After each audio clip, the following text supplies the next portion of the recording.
Joining me now, Russ Vought, former White House OMB director and Center for Renewing America president. Russ, I just want to dig into what the CBO is saying on these student loans about why they're not paid for. That the CBO writes that they can't. The loan write-offs add significant uncertainty because they may lead to the recording of substantial outlays in September. And the Journal writes and quotes Mitch Daniels, he's the former White House budget director, that the federal student loan program has been draped with duplicity.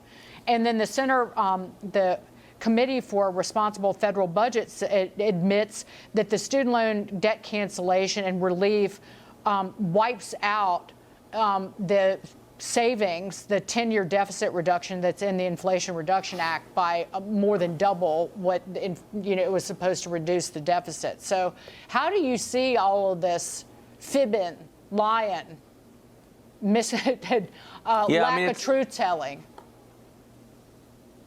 It's a problem. It's a massive cost, and we knew this when they did it in its original form. Penn Wharton says it's $1 trillion cost when you start to talk about people's behavioral changes. What CBO is saying is that they are saying, well, hey, we're only a month away from the end of the fiscal year. We should have a pretty clear picture of what the deficit's going to be. But what they're saying now is there's so much uncertainty in this last month that we don't have a good sense of where we're going to finish just a month from now, based on even knowing all the revenues that we have averaged heading into this month. That's what CBO is saying. And then you have Committee for Responsible Budget, and I like the work that they do, but they have been optimistic about the deficit reduction of the Inflation Reduction Act, and now they're having to admit that all the things that they said was going to occur has been completely wiped out by the student loan cancellation. And I believe that the Inflation Reduction Act had contained rosy, optimistic assumptions that were never going to come into effect.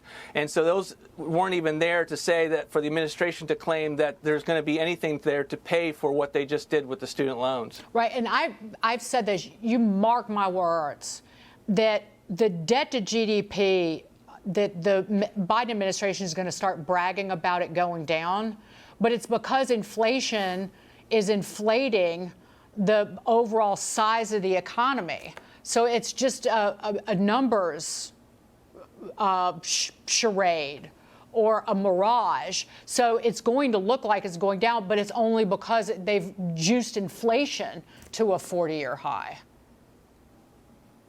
Dagan, they specialize in charades. I mean, They do it with that. They do it with the deficit coming down because one-time COVID spending is no longer being done on an annual basis. They do it every opportunity because they don't have anything else to sell, and they're refusing to make a pivot to more rational, fiscally responsible, pro-growth policies, and they're just unwilling to do it. They'd rather just try to cancel $1 trillion worth of cost for the federal taxpayer and hope that the Fed makes it up by raising interest rates that they can wash their hands of, and that's just unfortunate for the American people. Well, we've seen moral hazard bailouts, particularly over the last 20 years, and even say that with the Obama administration, reworking loans, or reworking underwater loans, although those programs weren't terribly successful, but still it's a form of bailing out somebody's bad decision about buying an overpriced house. But in terms of this, it really creates, again, the next go round, anytime there's a problem, people are going to be screaming to the heavens about where's my money, where's my bailout. But in the short run, it's also, I think the labor participation rate is like it's 62.4%. It's about where it was in 1977. And there's all this talk about quiet quitting. Or people who aren't in the labor force, or people who aren't working that hard. And this bailout, it really, I know businesses just in the last month that have had to shut down because they cannot get people to work, or they can't get people to work hard enough to be open on, say, a restaurant on a holiday weekend. And this will only exacerbate the problem. And we're headed down a road to a point of no return. We are. We're messing with the DNA of the American workforce, and it's going to have tragic consequences, not just for the economy, for the nation, when the nation needs some big fight to be able to overcome something that's a particular threat. But it's tragic to the individuals involved. I mean, you and I we grew up and we were told, when you get a job, you work as hard as you possibly can, and you make yourself indispensable to that employer or that business, because it's going to pay off in that job, or it's going to pay off in the next job, and you're going to be able to do more for your family, for your community, for your country because of it. And instead we're saying, no, don't do that. Just do the bare minimum and see how you can get by. And if that doesn't work out, take a few months off and rest in the social safety net, which has now become a hammock.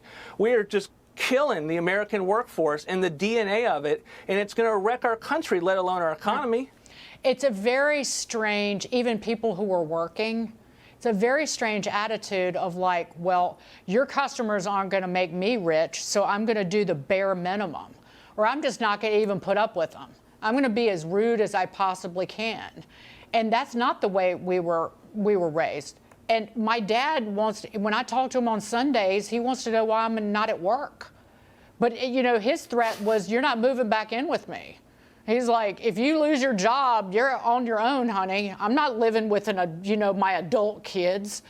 And I'm being serious here, but there is pride and dignity and self-worth in work. It's not about getting rich. It's about like serving people, like literally and figuratively. It's about lifting people up, whether it's your boss, your employer, or the customers that you're serving. And how did that get lost? Was it 20 years? Was it 10? Was it 2 that this disappeared? I think it's been happening for a long period of time, and I agree with you. And I had parents of the same ilk. My dad never took a day of work or missed a day of work unless he took it formally on vacation, and that's what he inculcated in me and our family. And I think over time that there has been a change, and what has happened is that COVID served as a huge accelerant to open up people's eyes to the extent of the social safety net that they could get away with. And, oh, by the way, hey, let's be at home and work remotely and see what we can get away with. And there's a value in working at home at times, but to the extent that our entire country is working at home, are you kidding me?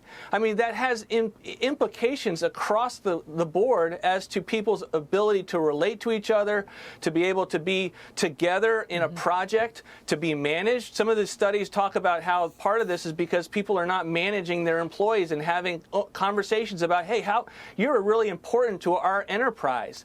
And this is all kinds of things that the trends have been going in the wrong way, and I think COVID just blew it all up, and we don't know the extent to which it's all going to play out, but it's a really troubling phenomenon right now that I'm sure many employers are trying to figure out how they deal with across the country. I think about it. I feel sorry for my friends who have had to shut down their businesses because of this. The Wall Street Journal wrote, it's saying no to hustle culture. And that's just kind of a bull manure assessment, frankly, because hustle culture is having a side hustle in addition to your primary hustle. Hustle culture is like having a startup, being an entrepreneur.